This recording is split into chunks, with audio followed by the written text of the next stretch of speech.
Well, thank you for having me today. I have been doing different types of talent development and leadership workshops and things like that for many years, as Marcus said. When Ivan and Marcus first kind of we started talking about what topics would be best to bring to you guys. I know the past few meetings, it sounds like you guys have done some more soft skills, or as my husband would call it, all the touchy-feely stuff. So I wanted to try to bring something that, maybe has a little bit more meat to it and a little bit of actions that you can take. So the discipline of execution, a lot of the concepts that we'll talk about are probably things you've heard before, things but often we get busy, we forget about them, or, this really gives you a framework for how you can really focus and move that needle and hit the target, unlike the picture we're seeing here. The way it's working with teams, I don't think I can see chat at the same time. So if I get going and somebody has a question or anything, if somebody could just unmute and say, hey, Stacey, there's a question or something. So let's move on. So to cite the experts here, a lot of the content from here does come from a book. It's called The 4 Disciplines of Execution, written by the authors you see here. I do kind of interject some things that I've seen over the years when it comes to traps people tend to get into, or just things that I see that are really common mistakes made when trying to implement some of this. But the experts are Chris McChesney, Sean Covey, and Jim Huling. So vision is easy. Ideas are even easier, but it's execution that really separates the amateurs from the pros. So why is that? Why is it that so many of our best ideas aren't implemented? Probably like you guys, I get my best ideas when I'm out running, or I'm in my car, in the shower, wherever I am. I think, oh, this would be such a good idea. And how often does that actually turn into any sort of action? Not very often, right? Sometimes you might get started. You might lose the momentum halfway in. Why does that happen? Well, what's the number one excuse? I'm too busy. I'm overcommitted. I've got way too much on my plate right now. The other one that we hear often is, well, that one's just not a priority. I have way too many priorities that are way more important than this thing. Or maybe what your idea is really difficult or hard, or maybe it's something you've never even done before and you don't even know where to start. Or for some of us, maybe you're easily distracted. If you have kids and you've seen Up, it's the squirrel moment, and you get going on a track and then something else catches your eye and the other thing gets left in the dust. And then for a lot of us, we get stuck in that firefighting mode, right? It's constant, urgent things popping up, and you are always the one who has to go in and put out the fire. I also teach some classes based on psychology, and so I'll say some of you probably like that feeling. You probably like being the one who comes in and fights the fires all the time, because it really helps trigger that reward system in your brain. All these things the author calls the whirlwind. So the whirlwind are those things that day to day happen, take up our time, and you can't really ignore it, right? You can't ignore a tornado coming at you. You've got to take action on it. So it's not like you can just say, I'm going to keep focused and I'm going to ignore all these things. But if you continue to allow that whirlwind to rule your life, there's always going to be urgent issues. There's always going to be deadlines and crisis. You can't ignore those. You just have to make different choices if you want to see a change. So the book is called The 4 Disciplines. And when you think about the word discipline, it kind of has several different meanings. So in one case, discipline is a field of study. Like I've studied the discipline of psychology. So that's part of what this is here, is it's a field of study. It's more than just, hey, if you want to meet your goals, you should do more, you should work harder, you should work faster. No, there actually is some study to it in how to do that. But the other side of it is choices. You have to have discipline in order to do the things that we're going to talk about today. And you have to recognize when you're heading for those traps that we're going to cover today, or this evening, I guess. So discipline 1, focus on the wildly important. If you've ever taken any sort of time management, prioritization class, you've probably seen a matrix kind of like this. When you're in the class, they want you to plot all the different things you do in a day, and is it something that's important? Is it urgent? And you are hoping to get rid of some of the things on your plate if you're in a time management class. So our whirlwind lives here. The whirlwind is urgent. Sometimes it's important, sometimes it's not, but it's urgent, usually.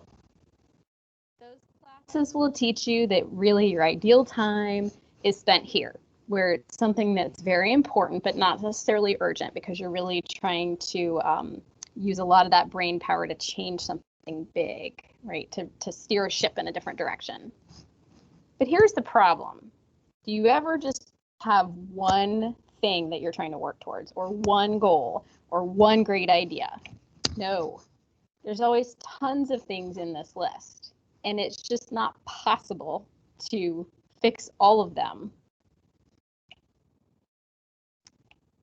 There will always be more good ideas than you have the capacity to execute.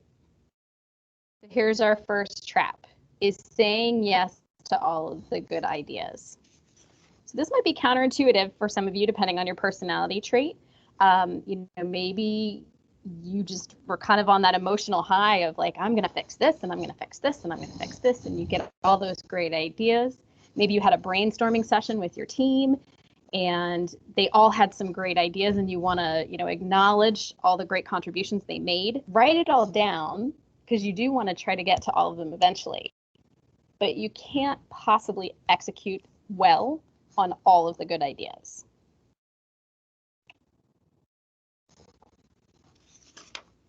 The other instinct we often try to have is to tame that whirlwind by optimizing everything. So if you've got, 15 different things that you measure on a day-to-day basis, you want to optimize everything. I'm going to improve this one and improve this one and improve this one. And that turns into a lot of different goals. But when we look at the number of goals that we're trying to improve, and how many of those can be achieved with excellence, you guys probably remember the law of diminishing returns. So if you focus on 2 to 3 goals, the studies say you can typically get 2 to 3 of those accomplished. When you take it up to about 4 to 10, you can only really get 1 or 2 of those accomplished with excellence. When you get to 11 to 20, you actually accomplished none of those. I worked with a group not too long ago that was trying to improve 13 metrics. And when I first was talking with them, they were actually shocked that in the last year, the 13 things they were all trying to work on, none of them moved, not one. That's because of the law of diminishing returns. You have to focus on the 1 or 2 or 3 that are really going to make the biggest impact for you right now. Number 2 is turning everything in the whirlwind into a goal.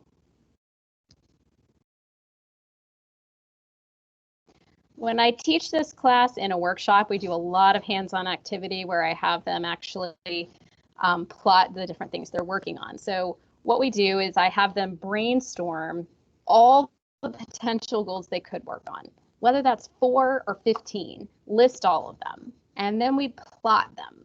And so the axis that we're plotting them against is how important is this, and how big is the gap today?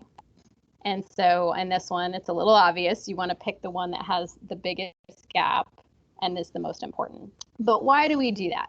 Why are we worried about how big the gap is? Because some people will say, well, I'm going to go after the low-hanging fruit. And so maybe something's important, but the gap isn't as big. So that's a really quick, easy win, right?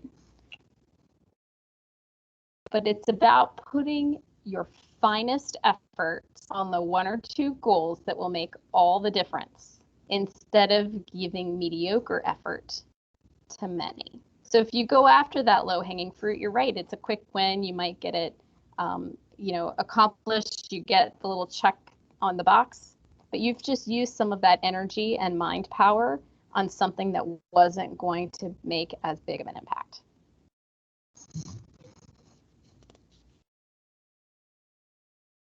So once you pick a goal, you're going to write what they call a WIG, or a wildly important goal. And if you're familiar with SMART goals, it's a similar concept, just a little catchier in my opinion, is you want to create a starting line, a finish line, and a deadline. So that looks like I'm going to go from X to Y by when. So some examples. I'm going to increase sales of the existing product from 20,000 to 50,000 by December 31st.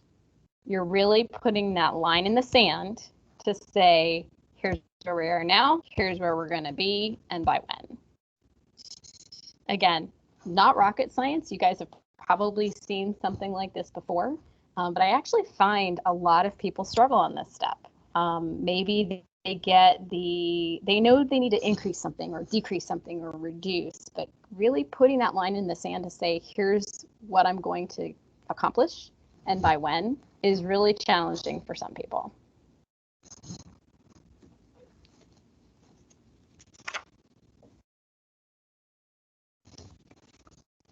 All right, so let's talk about discipline 2. So we picked our one wildly important goal that we're going to work on right now. Discipline 2 is act on the lead measures. So you guys have probably heard of lag and lead. Lag measures are just like they sound. They lag, something that comes after the fact. So if in a scenario we're going on a diet or we're trying to lose weight, when you get on that scale, whether it's every morning or at the end of the week, that's your lag data. Lead measures are things that are predictive of success. So in the diet scenario, maybe it's how many minutes of exercise you're going to do every day, or how many calories you're going to burn every day, or how many cups of vegetables I'm going to eat, or how many calories I'm going to eat in a day. Those are things that we know you're supposed to do to lose weight.